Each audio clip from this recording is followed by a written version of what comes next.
This house has a fence taller than campaign promises, and a gate bigger than the hopes of the poor.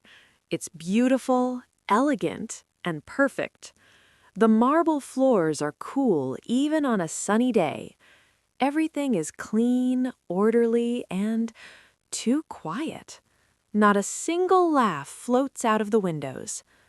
Taidy, an 8-year-old girl, stands in front of the house that everyone calls success. Taidy, this house is so big, but why is it so quiet? In this house, Taidy has a big room and a new toy every week. But to get another glass of water, she has to ask permission, as if it were a valuable item. Because the owner always says, "What's mine is mine. If I share it, it will disappear." Taidy sits at the long dining table. In front of her is a plate of food arranged so exquisitely that it could hardly be called dinner. Taidy, may I have another glass of water? Uncle Rich, that's enough. Don't waste it. Taidy, Uncle, why do we have so much food but we never finish eating together? The wealthy uncle slowly put down his spoon. His gaze wasn't on the child, but on the expense ledger. Having something doesn't mean you have to use it all at once. Everything has a cost. And what about loneliness? Does it have a cost? The uncle didn't answer. The housekeeper lowered her head. The nanny remained silent. In a wealthy household, everyone had learned to be skilled at silence. Taidy looked around the house, a house that had everything. Yet no one seemed content with what they had. And in the silence of the large house, the little girl's small question began to shake something that the adults in the house tried not to see. Taidy muttering to herself, "If I have everything, why does it still seem like something is missing?" A house that has everything might lack the same thing throughout, the person who dares to speak the truth. On the other side of town, the loudspeakers blare, competing with the noise of traffic. Promises are handed out like leaflets, fluttering past hurried crowds, without anyone stopping to read them to the end. This city feels like it's holding elections all year round, but never actually choosing anything. Why does it feel like there's always work going on in this city? Taidy followed the caregiver. She saw the candidate crouching down to talk to the children. "You are the future of the nation." A boy reached out for a treat with a smile. But when the photographer nodded, the treat was quickly pulled back. Taidy, clear but distinct voice. "And what about today? Is it important?" The future is often talked about, but today is always overlooked. The atmosphere became tense. The assistant quickly laughed to cover up the awkwardness. The candidate said, "I'll give you more next time." Taidy said, "Will he win the election first next time?" The nanny quickly pulled her hand away. But that question still lingered in the air. Because some promises aren't lies. They're just intentionally postponed until everyone gets used to forgetting. That night, Taidy sat writing in her notebook. The handwriting was slanted, following the curves of her small hand. But her thoughts were straightforward. She wasn't writing answers, she was writing questions. Questions adults use every day, but never explained to anyone. Taidy murmurs, "Is dividing really a loss? And is gaining an advantage considered being right?" The next day, she asked her uncle, "Uncle, if we have a lot and don't share, what will we get in return?" Uncle, "Security." Taidy, "But you never seem at peace, Uncle." The uncle sighed deeply, not because the question was difficult, but because of the answer. He had been telling himself that his whole life. The girl didn't argue. She simply observed. On the other side of town, a rally stage was chanting equality, while behind them, the adults had already prearranged their seats. Two worlds, using the same word, but with different intentions. And Taidy began to understand that some words sound beautiful because they are never actually used. We will make everyone equal. Equality for whom? Taidy announces a house election. Taidy announces, I'm holding a house election. Listen to me first to decide what you want. She draws the signs herself and writes her policies with colorful pencils. Her promises are simple, just things she believes everyone deserves: toys, break time, and the opportunity to speak. The housemaids exchanged glances. The gardener hesitated, shifting his feet. No one was angry with Taidy, but no one dared choose her. Housemaid whispering, I'm kind, but we can't choose. Taidy, why? Because we're afraid of losing what we have. Because sometimes fear doesn't come from evil, but from the desire to survive. The results came out quickly. Everyone chose Uncle. There were no boos, no one was happy. The housekeeper, whispering, I'm sorry, dear.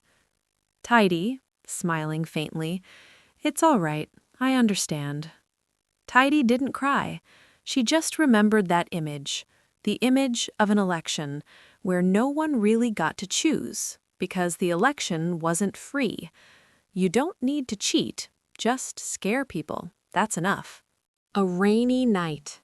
The old man falls ill. The staff, whispering amongst themselves, it's not our responsibility. The staff gradually close the doors of the rooms, not because they don't feel sorry for him, but because of the simple phrase, it's not our responsibility. The big house is still brightly lit, but the care is being given out one by one. Taidy sat beside the bed. She wiped the sweat from his brow with her small hands. No orders, no reward, just being there, in a time when no one wanted to be. Uncle whispering, I have money, but no one. Taidy, I'm here. Is it because you were afraid of losing things that you never got anyone? That question didn't need an answer, because he understood now.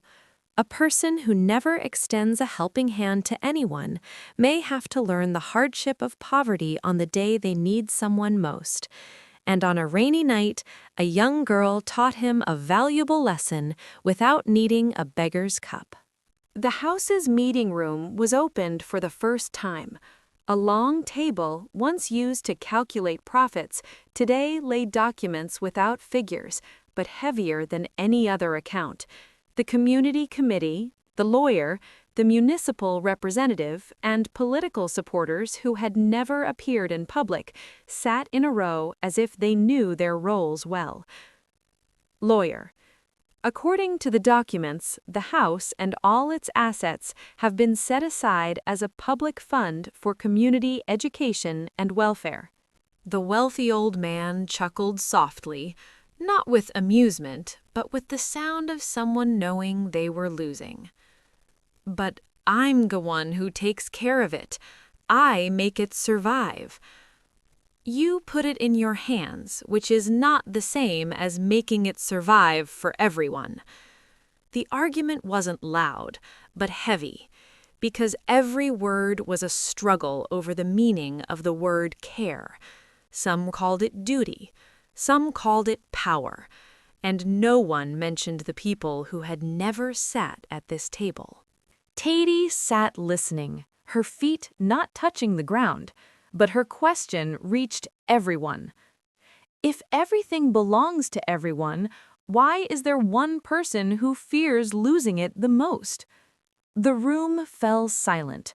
Not because there was no answer, but because the question wasn't about law, but about morality. The politician, sitting in the corner, smiling slightly, "Children don't understand management." Taidy turned to look. "I don't understand, but I see who benefits." Those words caused many to avert their gaze. Power is often hidden behind the word management, when in reality it's about hoarding it for one person. Election day arrives. The streets are filled with people, but the crucial decision had already been made. In the home of a wealthy individual, a final, secret meeting. No voting required, no questions asked, because the answers were pre-prepared. Politician: "If you truly open this property to the community, do you know what will happen?" Uncle: "People will be able to use it. Children will be able to study." "No, it will make people realize they deserve more." He leans forward. "People who know they deserve it are the hardest people to control." Taidy stands listening, clenching her fists. "Then what are elections for, if the results are already predetermined?" The words weren't loud, but they were sharp, because they revealed the real reason for keeping everything secret. No one answered the girl, because this is a question that adults of all ages have never wanted to hear. At the same time, the community outside began to band together, not because someone ordered it, but because they were beginning to realize that waiting equals submission. Housewife: "We've taken care of this house our whole lives, but we've never had the right to speak."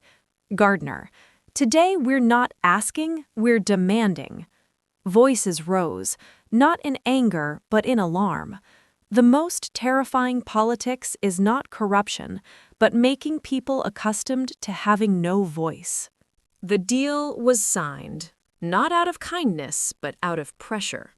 Officials: "The deal is done. The fund starts working immediately." The house opened, assets were transferred, the fund actually started working. The politicians disappeared from the picture, just like post-election promises. The old man sat in the garden, not as the owner, but as an ordinary person. Old man: "I've always been afraid. So afraid that I've never been happy." Taidy: "I think fear is expensive, more expensive than sharing."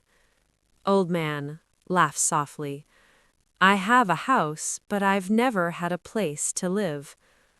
This time, the laughter wasn't a sound to drown out fear, but the sound of someone who had just accepted the truth.